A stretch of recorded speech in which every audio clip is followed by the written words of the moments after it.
ಸಿಗಲಿ ಎಂಬುದು ಅಷ್ಟೇ. ನೀವೇನು ಮಾಡಿ ನಾವು ಹೇಳ್ಬೇಕಾ ನಿಮಗೆ?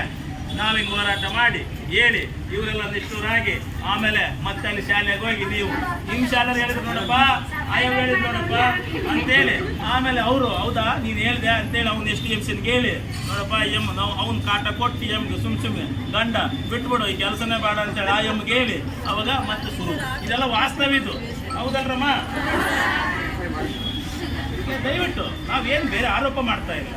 ಇದು ಇವತ್ತು ನಿನ್ನೆದಲ್ಲ, ಎಲ್ಲ ಶಾಲೆಯಲ್ಲಿ. ಅದು ಈಗ ಇತ್ತೀಚೆಗೆ ಏನಾಗ್ಬಿಟ್ಟದಂದ್ರೆ ಫುಲ್ ಕರಿತಾ ಇದ್ದಾರೆ. ಮೊಟ್ಟೆ ಯಾವ ಬಹುತೇಕ ಶಾಲೆಗಳಲ್ಲಿ ಕೊಡೋದಿಲ್ಲ. 8 ರೂಪಾಯಿ ಬಿಲ್ ಮಾಡಿಕೊಳ್ತಾರೆ, ಬಾಳೆಹಣ್ಣು ಕೊಡ್ತಾರೆ, ಒಂದ್ಸಲ ತಗೊಂಡೋಗಿ ತಾಯಿ ನೀನು ಮಾತಾಡ್ಬಾ. ಈ ರೀತಿ ಆಗಿದೆ. ಮೊಟ್ಟೆ ಕೊಡ್ತಾರ, ಮೊಟ್ಟೆ ಯಾವ ಮಕ್ಕಳು ತಿನ್ನಲ್ಲೋ ಆ ಮಕ್ಕಳ ಹತ್ರ ಬರೆಸ್ಕೊಳ್ಳಿ ನೀವು. ಮಾಸ್ಗಳು ಯಾರಾದ್ರೂ ನಿಮ್ಗೆ ಬರ್ಕೊಟ್ಟಾರ ಇಂಥ ಶಾಲೆಯಲ್ಲಿ ಇಂಥ ಮಕ್ಕಳು ಮೊಟ್ಟೆ ತಿನ್ನಲ್ಲ ಅಂತೇಳಿ ಹೇಳಿದ್ದಾರೆ, ಅವರಿಗೆ ತಿಳಿಸಿದ್ರ ಮೊಟ್ಟೆ ತಿನ್ನಬೇಕು ಅಂತೇಳಿ? ಯಾವನ್ನ ಊರಲ್ಲಿ ಆ ಶಾಲೆ ಯಾವನ್ನ ಮಾಸ್ಗಳು ಬಹುತೇಕ ಇಲ್ಲೇ ಗೊಲ್ರಟ್ಟಿಗೆ ದಿನಾ ಟ್ರೈನಲ್ಲಿ ಬಾಳೆಹಣ್ಣು ತಗೊಂಡು ಹೋಗ್ಕೊಳ್ಳ ಗಂಡ ಹೆಂಡ್ತಿ. ಗಂಡಲ್ಲಿ ರಿಟೈರ್ಡ್ ಆಗೇನೆ ಚಿಕ್ಕಜೋಗಳಿ ತಾಂಡ, ಹೆಂಡ್ತಿನ ಟೀಚರು, ದಿನಾ ಬಾಳೆಹಣ್ಣು. ನಾನು ಹೆಸರು ಹೇಳ್ಬೇಕು. ಎಲ್ಲ ಶಾಲೆಯಲ್ಲಿ ನಡೀತಾ ಇದೆ. ನನ್ನ ಉದ್ದೇಶ ಕಳಕಳಿ ಏನಂದ್ರೆ ಅದು ಸಿಗಲಿ ಮಕ್ಕಳಿಗೆ ಅಂತೇಳಿ, ಬೇರೆ ಇನ್ಯಾವ ಉದ್ದೇಶ ಇಲ್ಲ. ನನ್ನ ವಿನಂತಿ ಇದು. ಇಡೀ ತಾಲೂಕಿನಲ್ಲಿ ನಡೀತಿದೆ. ಇನ್ನು ಹಳ್ಳಿಗಳಲ್ಲಿ SDMC ಇವರು ಶಾಮೀಲಾಗಿ ಕೇಳೋರಿಲ್ಲ ಅಂದ್ರೆ ಮುಗೀತು. ಇವ್ರು ಯಾರು ಕೇಳಕ್ಕಾಗಲ್ಲ.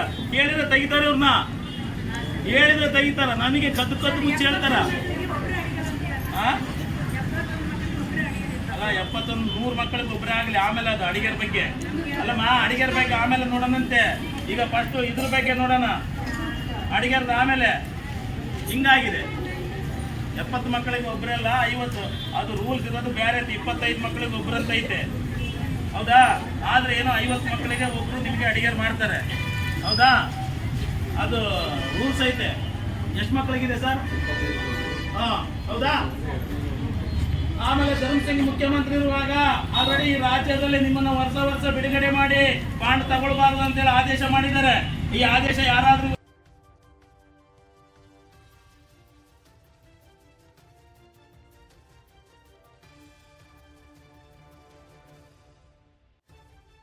ಮಾಡಿದ್ರೆ ಇವ್ರ ಮೇಲೆ ಅಧಿಕಾರ ಚಲಾಯಿಸ್ತಾರೆ. ನಿಮ್ಮನ್ನ ಕೆಲಸ ತೆಗಿತೀವಿ, ಪಾಪ ಕೆಲಸ ಹೋಗುತ್ತೆ ಅಂತೇಳಿ ಇವತ್ತು ಬಾಯಿ ಮುಚ್ಕೊಂಡು ಅವ್ರು ಮಾಡುವ ಕಳ್ಳಾಟಗಳಿಗೆ ಸುಮ್ಮನೆ ಇರಬೇಕಾಗುತ್ತೆ. ಅಧಿಕಾರಿಗಳೇ ಶಾಮೀಲಾದಾಗ ಇನ್ನ ಸಾಮಾನ್ಯರು ಯಾರು? ಈ ಪರಿಸ್ಥಿತಿಯಲ್ಲಿ ಇದಕ್ಕೆ ತಾಲೂಕು ಪಂಚಾಯತಿ ಇಒ ಮತ್ತು ಬಿಸಿ ಊಟ ಯೋಜನೆ ನಿರ್ದೇಶಕರು ಮತ್ತು ಜಿಲ್ಲಾ ಪಂಚಾಯತಿ ಸಿಒ, ಆಮೇಲೆ ಕ್ಷೇತ್ರ ಶಿಕ್ಷಣಾಧಿಕಾರಿಗಳು, ಸಮಿತಿ ಸದಸ್ಯರ ಒಂದು ಆಯೋಗ, ಇಡೀ ತಾಲೂಕಿನ ಪ್ರತಿ 1 ಕ್ವಿಂಟಾಲಿಗೆ ಅಕ್ಕಿ 10 ಕ್ವಿಂಟಾಲ್ ಕಡಿಮೆ ಬರುತ್ತೆ. ಆಮೇಲೆ ಈ ತಿಂಗಳು ಮಾಡುವ ರೇಷನ್ನು ಹಿಂದಿನ ತಿಂಗಳನ್ನ ಈ ತಿಂಗಳಲ್ಲಿ ಮಾಡಬೇಕಾಗಿದೆ. ಜನವರಿ ತಿಂಗಳ ರೇಷನ್ನು ಫೆಬ್ರವರಿಯಲ್ಲಿ ಮಾಡಬೇಕಾಗುತ್ತೆ. ಫೆಬ್ರವರಿ ತಿಂಗಳ ರೇಷನ್ನು ಮಾರ್ಚ್ನಲ್ಲಿ ಮಾಡಬೇಕಾಗುತ್ತೆ.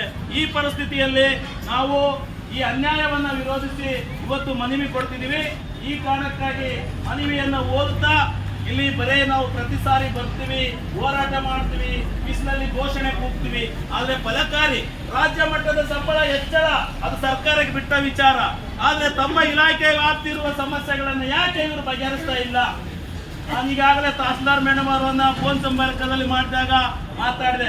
ಮೇಡಮ್ ಪದೇ ನಾವು ಕೊಡ್ತಾ ಇದೀವಿ, ಯಾಕೆ ನಮ್ಮ ಕಾರ್ಯಕರ್ತೆಯರನ್ನ ಮತ್ತು ಅಧಿಕಾರಿಗಳನ್ನ ಒಂದು ಸಭೆ ಕರೀರಿ ಅಂತೇಳಿ ಆಂಜನೇಯ ಸಾಹೇಬ್ ಜೊತೆ ಸಭೆ ಕರೀತೀನಿ ಅಂತ ಹೇಳಿದ್ದಾರೆ. ಸಭೆ ಕರೆದು ಸಮಸ್ಯೆಗಳನ್ನ ಬಗೆಹರಿಸಬೇಕು. ಇಲ್ಲ ಅಂದ್ರೆ ನಾವು ಇಲ್ಲೇ ತಾಲೂಕು ಶಾಮಿಯನ್ನೇನು ಹಾಕೋದಿಲ್ಲ, ಇಲ್ಲೇ ಕುಂತು ನಾವು ಧರಣಿ ಮಾಡ್ತೀವಿ ಮುಂದಿನ ದಿನಗಳಲ್ಲಿ ಅಂತ ಹೇಳ್ತಾ ಈ ಮನವಿಯನ್ನ ಓದೋದ್ರ